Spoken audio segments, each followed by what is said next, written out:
The air in Waysosh was still, too still for winter. Snow blanketed the Polish village, yet the silence felt unnatural, as if the very forest around it held its breath. The police were summoned to an abandoned farmhouse on the outskirts of town. Inside, they found the bodies, 13 people, huddled together as if sheltering from a storm that no one else could see. Their faces twisted in terror, mouths agape, eyes frozen wide open. Detective Elric Graves arrived that same evening, stepping into a case shrouded in shadow. Graves had seen much in his time, unsolvable murders, inexplicable phenomena, but something about this case felt wrong. He gazed at the scene, his sharp blue eyes narrowing as he took in the untouched food on the table, the coat still hanging by the door. Whatever had killed these people had not entered through conventional means. "You're wasting your time, Graves," said local constable Wojciech. "This is no ordinary murder." Graves adjusted his wide-brimmed hat, his voice calm but firm. "Ordinary or not, there's always a thread. We find it, we follow it, and it leads to the truth." The truth, he suspected, was something far darker than anyone in Waysosh dared admit. The investigation began with whispers. Villagers spoke of Kazimierz Bielski, a once-respected carpenter who had fallen into disgrace. For months, Kazimierz had been acting strangely, muttering to himself, carving bizarre symbols into wood, and avoiding the company of others. Then the killings began. Graves visited Kazimierz's abandoned workshop the next morning. The place reeked of burned wood and something sharper, more acrid. On the workbench were dozens of carvings, each depicting grotesque figures surrounded by swirling symbols. One carving, larger than the rest, showed a shadowy form looming over a kneeling figure. Graves traced a finger over the symbols. "These aren't just decoration," he murmured. "They're part of something, deliberate." He felt it then, a shift in the air, a faint hum that vibrated in his chest. Turning sharply, he thought he saw a shadow flicker across the far wall. But when he moved closer, there was nothing. Kazimierz wasn't at the workshop. But something else had been. Kazimierz Bielski was found deep in the forest that night, sitting alone by a crude wooden altar. The air around him shimmered faintly, as if warped by heat. He spoke to no one, only carved ceaselessly, his hands blistered and bleeding. Graves approached cautiously, his instincts on high alert. "Kazimierz Bielski," he called, keeping his voice steady. "I'm Detective Elric Graves. We need to talk." Kazimierz stopped carving but didn't look up. "You shouldn't be here," he said, his voice hoarse. "It'll see you." "What will see me?" Graves pressed. Kazimierz raised his head, his eyes bloodshot and filled with despair. "The Djinn." Over the next hours, Kazimierz revealed his story in broken fragments. He spoke of the day the Djinn appeared, a shadowy figure with eyes like embers. It came to him in his darkest hour, offering power and relief from his sorrow. All it demanded was his servitude. "I didn't know," Kazimierz whispered.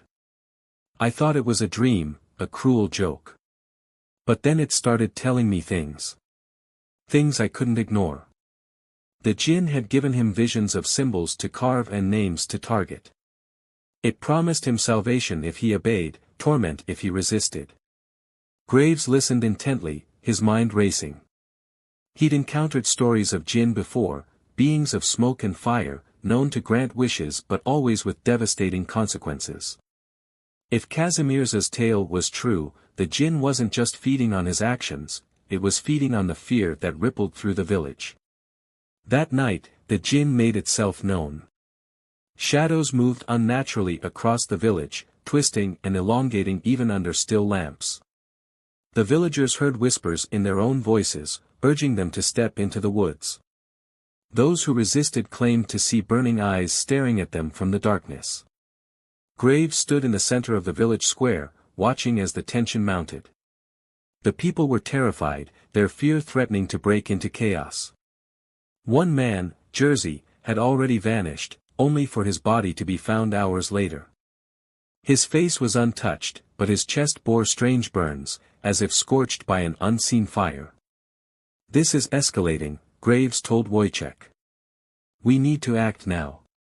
"How?" the constable asked, his voice tinged with desperation. "We're fighting something we can't even see."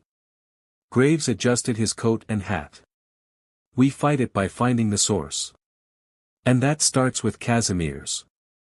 Casimir's was brought to the village church, the only place Graves believed could offer even a semblance of safety. The detective had no illusions about holy ground, it was the villagers' belief, not the building itself, that might slow the Djinn. Inside, Graves confronted Casimir's. "If you want to stop this, you need to break the pact. How is it bound to you?" Casimir's shook his head violently. "I can't. It's too late."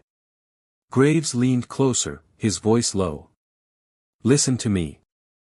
I've dealt with things like this before. The Djinn thrives on fear and submission. If you renounce it, it loses its power." Casimir's hands trembled as he looked at Graves. "And if I can't? Then we make it lose its grip another way," Graves said grimly. The atmosphere in the church grew heavy, the candles flickering erratically as if caught in a draft, though no wind stirred. Casimir's breathing quickened, his eyes darting to the dark corners of the room. "It's here," he whispered. Graves turned sharply, his hand instinctively moving to the salt pouch he carried. The shadows around the altar began to twist and coil, taking on a serpentine form. From the center of the darkness, the Djinn emerged, its body a swirling mass of smoke and fire, its eyes glowing like molten amber. "Foolish mortal," the Djinn hissed, its voice like crackling flames. "You think you can escape me?" The villagers cowered, retreating to the far edges of the church. But Graves stepped forward, his jaw set. "Your games end here." The Djinn's laughter echoed through the space, shaking the walls. Bold words from a man who meddles in forces beyond his comprehension. It turned its gaze to Casimir's, who had collapsed to his knees. "You are mine," it said, its fiery tendrils reaching for him. "Renounce me, and your suffering will be eternal." Graves acted quickly, throwing a line of salt across the floor between Casimir's and the Djinn. The creature recoiled with a deafening screech, its form flickering as if destabilized. "It's not as invincible as it pretends to be," Graves said, turning to the villagers. "Help me secure the church. Iron, salt, anything you have that might hold it back." While the villagers reinforced the church, Graves confronted the Djinn directly. He'd seen beings like it before, entities that thrived on manipulation and fear. He knew their strength wasn't limitless, but he also knew their cunning was boundless. "You're weakening," Graves said, his voice steady despite the creature's imposing presence. "The pact is fraying, isn't it? That's why you're so desperate to hold on to him." The Djinn's form shifted, its face mere inches from Graves. "Desperation?" it mocked. "I have eternity. You have only fleeting defiance." Graves smirked. "Then why haven't you killed me yet?" The Djinn's glowing eyes narrowed, and for a moment, Graves thought he saw a flicker of doubt in its fiery depths. Realizing they needed more than improvised defenses, Graves sought out Agnieszka, the village's eldest resident. Her home was adorned with protective talismans, iron nails above the door, strings of garlic at the windows, and a circle of salt around the threshold. "You've dealt with this before," Graves said, stepping carefully into her home. "Haven't you?" Agnieszka nodded gravely, her hands shaking as she poured tea. "The Djinn is an old curse, detective. It preys on the weak, the grieving, the desperate. It offers them power, but only to bind them in servitude. How do we sever its hold?" Graves asked. Agnieszka hesitated. "The bond is rooted in blood and fear. To break it, the one bound to it must renounce it willingly, or die. There is no other way." Graves' face darkened. "And if the Djinn isn't destroyed? Then it will find another," Agnieszka said. "It always finds another." Back at the church, the villagers' fear had reached a boiling point. The Djinn's presence outside was palpable, its shadow flickering against the stained glass windows. Whispers echoed in the air, each voice mimicking someone the listener loved or feared. The mob turned on Casimirs, their torches and makeshift weapons raised. "This is all your fault," one man shouted. "You brought it here." Casimirs backed away, his hands raised defensively. "I didn't mean to, I was desperate." Before the mob could strike, Graves stepped between them, his voice cutting through the chaos. "You want to kill him? Fine. But know this, his death won't stop the Djinn. It'll only make it stronger." The crowd hesitated, their anger tempered by doubt. Graves pressed on. "If you want to save your families, your village, then we do this my way. Together." Graves gathered the villagers and explained his plan. "The Djinn's power is tied to Casimir's and the pact he made. If we sever that bond, we weaken it. But to destroy it completely, we need to find its anchor, the place where the pact was forged." Casimir spoke up, his voice trembling. "The altar in the woods. That's where it first came to me." "Then that's where we'll go," Graves said. "But we'll need to prepare. Iron, salt, and fire. Those are our weapons." The villagers worked through the night, gathering supplies and creating protective charms under Agnieszka's guidance. As dawn broke, Graves led a small group, including Casimir's, into the forest. The path to the altar was treacherous, the forest unnaturally cold and silent. The group moved cautiously, their torches flickering as if the flames themselves were afraid. Graves carried a heavy iron poker, its weight reassuring in his hand. Casimirs walked at the back, his head bowed. "It'll know we're coming," he muttered. "It's always watching." Graves glanced over his shoulder. "Let it watch. We'll show it what happens when people stand together." As they neared the clearing, the air grew heavier, and the trees seemed to close in around them. Graves noticed symbols carved into the bark, identical to the ones in Casimirs's workshop. "This is it," he said, his voice low. "Stay close."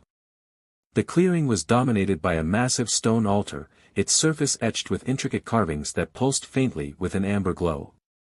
The Djinn's presence was overwhelming, a suffocating force that made it hard to breathe. Casimirs froze, his body trembling. "It's here." Graves stepped forward, his grip tightening on the poker. "Then it's time to finish this." From the shadows, the Djinn emerged, its form larger and more menacing than ever. Its fiery eyes fixed on the group, and its voice boomed across the clearing. "You think you can defy me? You think you can win?" Graves met its gaze, his voice steady. "We don't have to win. We just have to end you." The Djinn's form coiled around the altar like living smoke, its fiery eyes fixed on Casimir's. "My servant," it intoned, its voice reverberating through the clearing. "You disappoint me. I gave you strength, power, purpose. And now you cower behind this mortal." Casimirs fell to his knees, shaking. Graves stepped in front of him, his iron poker gleaming in the torchlight. "He's not yours anymore," Graves said coldly. "The pact is breaking." The Djinn laughed, the sound grating and hollow. "Breaking? You think his words will free him? My hold is forged in blood and fear. If he renounces me, he will pay the ultimate price." Graves didn't flinch.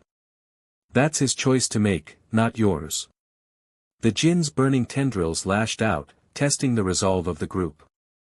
The villagers recoiled, clutching their salt pouches and iron tools.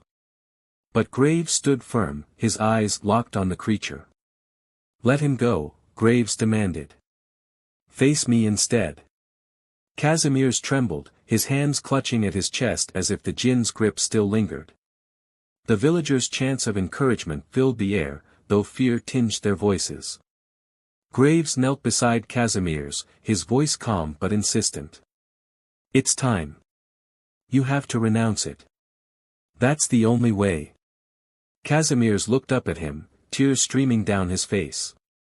I can't. It's in my head. It's in my soul. Yes, you can, Graves said firmly. It's lied to you, manipulated you. Take back your will. End this. The Djinn snarled, its form expanding and towering over the altar. If you renounce me, Casimirs, you will die, it hissed. Your soul will burn for eternity. Do you want that? Or do you want my power? Casimirs closed his eyes, his breathing ragged. Then, with a shuddering breath, he rose to his feet. His voice was weak but steady. I renounce you.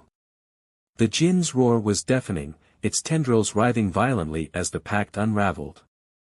The amber glow of the altar dimmed, the carvings flickering like dying embers. The moment Casimirs renounced the pact, the Djinn's fury became unbridled. The clearing erupted into chaos as the creature lashed out, its fiery tendrils striking at the villagers. Trees ignited in bursts of flame, their blackened branches clawing at the sky. Casimirs collapsed to the ground, clutching his chest as though the Djinn were ripping something from within him. Graves pulled him into the protective circle of salt the group had laid earlier. Hold the line. Graves shouted to the villagers. Keep it back. The villagers fought valiantly, wielding their iron tools and tossing salt at the creature. But the Djinn's power was immense, and for every blow it took, it struck back with tenfold force. Graves grabbed a torch, his mind racing. If the pact was severed, then the Djinn's power was no longer absolute. But it was still tethered to the altar, a connection he could exploit. Graves charged toward the altar, his torch blazing. The Djinn recoiled, its tendrils clawing at him but faltering against the iron poker he carried. This altar is your anchor, isn't it? Graves yelled, driving the torch into the carvings. The flame spread quickly, consuming the symbols as the Djinn let out a guttural scream. The air thickened, the ground beneath the altar cracking as if the earth itself sought to swallow the evil. The Djinn's form flickered wildly, its shadowy mass unraveling like smoke caught in a gale. No, it roared, its voice shaking the ground. You cannot destroy me, I am eternal. Graves smirked grimly. Eternal? Then let's see how long you survive without this. With a final swing of the iron poker, Graves shattered the center of the altar. The remaining carvings crumbled, and the Djinn's form collapsed inward, pulled toward the burning stone. The Djinn let out one last, earth-shaking scream as it imploded, its essence drawn into the flames. The fiery tendrils dissolved, the oppressive heat dissipating as the clearing fell into silence. Graves staggered back, his chest heaving. The villagers watched in stunned silence as the altars remained smoldered, faint embers glowing in the cold air. Casimirs lay motionless, his breathing shallow but steady. Graves knelt beside him, checking his pulse. You did it, Graves said softly. It's over. Casimirs opened his eyes weakly, a faint smile on his lips. Thank you, he whispered, before slipping into unconsciousness. As the first rays of dawn broke over Waysosh, the villagers emerged from their homes cautiously. The forest was still, the strange whispers and unnatural movements gone. For the first time in months, the air felt light. Graves returned to the church with Casimirs, who was placed under Agnieszka's care. The villagers rallied together to repair the damage, their fear replaced with a fragile but growing hope. Nowak approached Graves as he leaned against the church wall, watching the sunrise. You did it, Nowak said. You saved us. Graves shook his head. We all did. But the Djinn isn't truly gone. Its essence is still out there, waiting for someone else to fall into its trap. Before leaving Waysosh, Graves visited the clearing one last time. The altar was reduced to ash, but the faint markings in the earth still remained, a reminder of the Djinn's presence. Agnieszka joined him, her frail form leaning on a cane. You did well, detective, she said. But this village will carry its scars. Graves nodded. Make sure they remember what happened here. Teach them to resist the whispers, the false promises. It's the only way to keep the Djinn at bay. As Graves left the village, the wind whispered faintly in his ears, a final reminder of the battle he had fought. He knew the Djinn was gone, for now. But in his heart, he also knew it would return one day, seeking another desperate soul. And when it did, he would be ready. Detective Elric Graves packed his few belongings in silence. The guest room in the constable's house where he had stayed felt heavier than it should, filled with the echoes of restless nights and whispered conversations.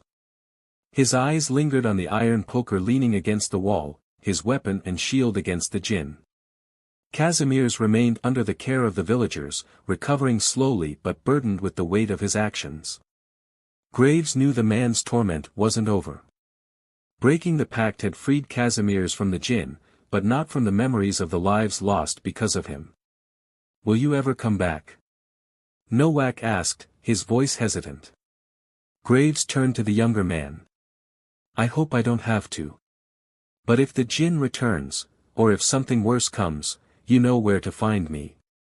The villagers gathered to see him off, their expressions a mixture of gratitude and lingering unease.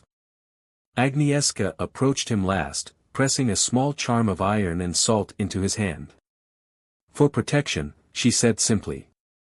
Graves nodded, slipping the charm into his coat pocket. Without another word, he tipped his hat and began the long walk back to the train station, leaving Weissach and its horrors behind. The train ride to Krakow was uneventful, yet Graves couldn't shake the memories of Weissach. The Djinn's voice still echoed in his mind, its taunts and promises haunting the edges of his thoughts. He pulled out his notebook, flipping through the sketches he had made during the investigation, the strange symbols carved into the trees, the markings on the altar, and the grotesque visage of the Djinn itself. A pattern began to emerge, connections he hadn't seen before. The symbols weren't random, they were part of a larger map, a network of power that extended far beyond Weissach. Graves tapped the notebook with his pen, his jaw tightening. This wasn't an isolated event, he muttered to himself. The Djinn wasn't just feeding, it was expanding. Graves' arrival in Krakow was met with the usual bustle of city life, vendors shouting their wares, carriages clattering over cobblestones, and the distant hum of industry.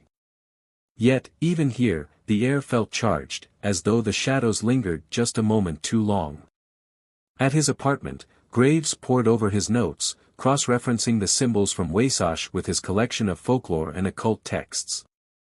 One particular reference stood out, the Mark of Asmarai, an ancient sigil associated with Djinns known to wander between realms. Asmarai was mentioned in only a handful of texts, but one caught Graves' attention, a journal from an expedition to the deserts of North Africa. The journal described an ancient altar similar to the one in Weissach, its markings nearly identical. Graves leaned back in his chair, the pieces clicking into place. The Djinn wasn't bound to Weissach, it was part of a larger network, its influence stretching across continents. Graves' investigation uncovered unsettling connections between similar cases. Villages decimated by fear, mysterious symbols appearing in forests, and whispered accounts of shadowy figures offering salvation.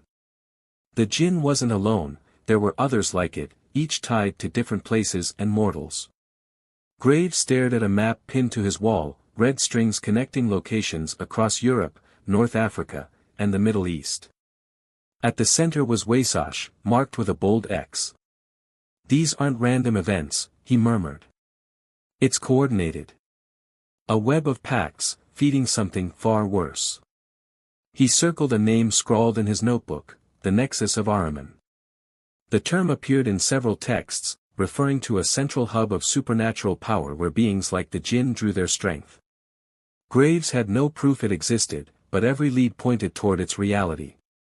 Graves packed his belongings again, this time with a clearer purpose.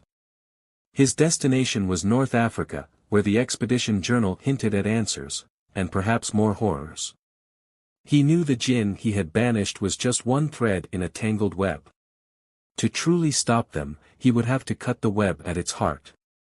Before leaving Krakow, Graves visited a small workshop where a blacksmith reforged the iron poker into a blade, its edge sharpened and its handle engraved with protective runes.